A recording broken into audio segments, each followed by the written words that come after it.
Alright guys, welcome back to another really requested video. I've had a lot of requests on this particular firearm here, and we'll just go ahead and we'll get this out of the way. No ammunition in the chamber. Magazine well is empty. There's no mag or ammunition present. So, I mean, I've made some videos on this, and then I've kind of died off on it, and a lot of guys are asking, hey, do you still own that? The answer is yes. But here's why I haven't been doing a lot of videos. So my son has been learning how to shoot handguns and stuff here recently, and he's been the one shooting this. And we've done a couple films with it, just little short clips, just because he's wanting to be like dad and make some YouTube videos and stuff. But for the most part, there hasn't been any cameras rolling, because with him learning, I don't want to overcomplicate things. We need to focus on the most important part, and that's safety and shot placement and trigger control and all that stuff. So I haven't been rolling in a lot of footage of this here recently, and guys are asking, hey, you still got it? The answer is yes. This little gun is in between 75 to 8,000 rounds put through this little gun.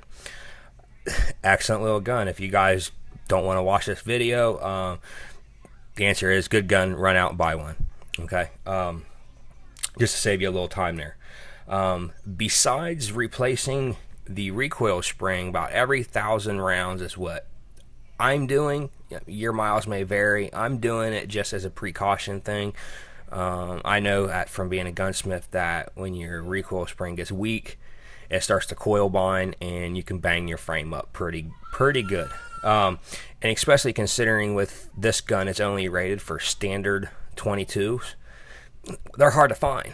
So, you're running a lot of mini mags and Super X and Thunderbolts and no, not Thunderbolts, Golden Bullets. It's just anything you can get your hands on right now, and not all the time is it standard. Now, when I get my hands on standard, I buy it, but it's just not that easy. So yeah, so just a little added insurance. I just replaced recoil springs every 1,000 rounds. So I've had basically zero issues out of it, besides some old ammunition that I've had for probably 3 years or so with fell to fires, and we just kind of chalk it up, you know what I mean? But this last outing that we went out, my son got to basically get first-hand experience on malfunction drills as far as tap, rack, bang. And the reason why is I started getting a lot, we was out and I was getting a lot of fell to fires. So I was like, all right, well, we'll just keep going, and when we get home, I'll look at it or whatnot. And I pulled out the firing pin channel, spring and stuff out of there. And I thought, well, I'll just give it a good cleaning. I'll get some degreaser and some rubbing alcohol and just clean out that channel and clean everything up. It's probably gumped up. To my surprise, that little tiny firing pin spring in there was kinked and mangled. I thought, okay, well, that's the issue. Clearly, it's not supposed to be that way. So, I got on the phone with Phoenix. They was pretty thorough as far as they wanted to know serial number, where I bought it, how long have I owned it, and that's basically about all they really asked. But they did ask it. So I answered the questions correctly, and then I told her what I was facing and what I was up against here with the gun and what it was doing.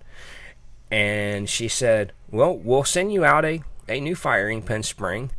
And sometimes if the gun is not quite in battery with recoil spring, sometimes you can have that fell to fire on a hammer, which is true. If it's just out ever so much out of battery, and you're setting back like this just ever so much, but the hammer will still drop, you're not going to get a full engagement on that firing pin. So she was like, I'm going to send you out some recoil springs as well. And she said, how's your firing pin looking? And I said, well, it looks fine. I don't see any problems with it. She said, well, we're going to send you out a new one anyway. Or if you want, you can send the slide in, and we'll actually, we'll do it ourselves. If you feel comfortable doing it, we'll just send you the parts. I said, send me the parts. So here we go. This is basically what they sent me, and well, these are the old parts, but you can see the old spring in there. It's bent and kinked and everything else. Firing pin, it's the sanded marks is from me trying to smooth it out. Old recoil spring, and they sent me a couple more recoil springs on top of the recoil springs that I had already previously bought for this gun a while back ago. So pretty cool. So basically, if you want, we can take this thing apart here, and we'll just kind of go over some of the things that I have done to kind of improve it, in my opinion.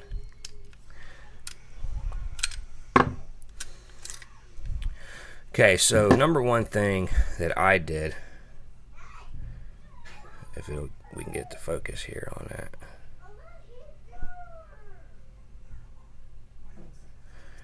I actually put a little piece of rubber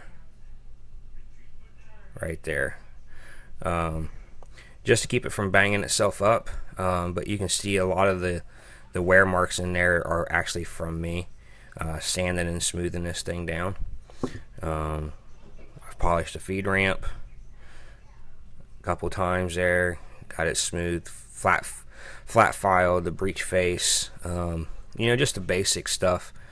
Also polishing the undercarriage and breech face there, and deburring any rough edges. And you know, it's not something that you really need to do, but it does help. If it's not going to hurt, it's not going to, or if it's not going to help, it's not going to hurt. Frame wise, I did notice that this thing was getting a little loose in there, so basically I just took my ball peen hammer and just kind of cracked it a couple times on the top just to kind of help stake it. But that's basically it. Now, these wear marks are actually from the gun doing what it's supposed to do with break-in wise, but as you can see, not much. I was concerned with that ding in the hammer, but when I called them, they said it was totally normal, I guess. So haven't really had any issues that I can you know, point at that hammer being that way. So I'm just going to keep on going with it until, you know, something happens where I know that's what it is. So far, great little gun, guys. I recommend it for, you know, if you're learning. This is the only bad part about this little gun, though, is the assembly. Even after you get the hang of it, sometimes it can still be tough. This is what I found to be the easiest way, is to actually just put the slide on, compress that recoil spring, hook your barrel in there, snap it in. Okay, so my future plans with this gun, well, I'm not going to get rid of it. I'm going to upgrade my son to a HP22 compact this year, just because it's more feature wise, slide lock, you know, it's a consistent trigger. It's more like a traditional firearm, where this one here can be a little quirky with operating. I did remove the magazine disconnect safety. I did modify the safety so it will operate, you know, I can operate the slide. But even then, you know, there's no last round hold open. Yeah, it can be a little quirky, so I want to move him over to a platform that's more traditional on what he's going to basically be used to once he gets into actual, you know, 9mm and move up. I don't want to have to reteach him. I want to teach him now, and everything will roll over to then. But what I'm going to do is, more than likely, I'm going to keep this gun, and I have another son coming up that's going to be ready.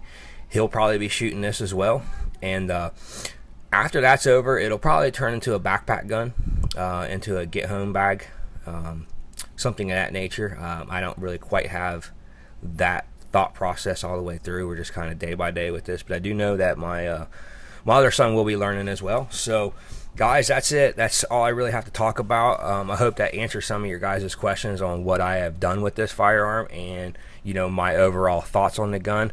I honestly, dude, I give it, for being a rimfire gun, the reliability has been 98% reliable. which is a lot to say for a rimfire. And it only cost me $200. I got the Range Deluxe kit. So no complaints on my end. And would I buy another one? I sure would. Would I recommend it to you? I sure would. You would just need to know what you're getting into. You know that it is a cheaper gun. You're going to have to replace recoil springs, stuff like that. But I do recommend this gun. And like always, guys, I want to encourage you to be performance driven in life and demand greatness, because you are worth it. So once again, please hit that like button, subscribe, share, add to favorites, and like always, we'll see you next time.